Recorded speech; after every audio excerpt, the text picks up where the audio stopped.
How to delete your Instagram account.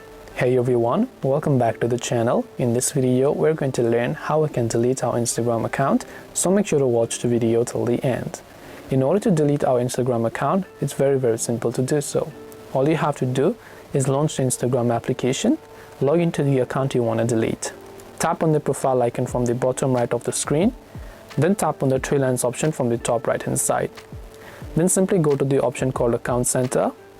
Then all you have to do is simply go to Personal Details, then go to Account Ownership and Control, Deactivation or Deletion, select your Instagram account here.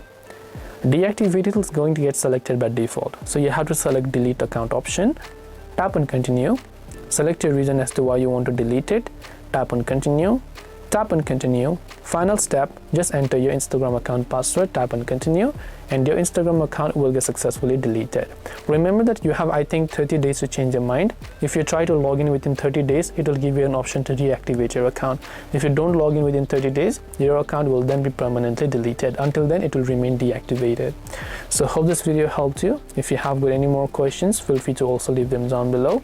Thank you for watching till the very end, and see you soon in the next video.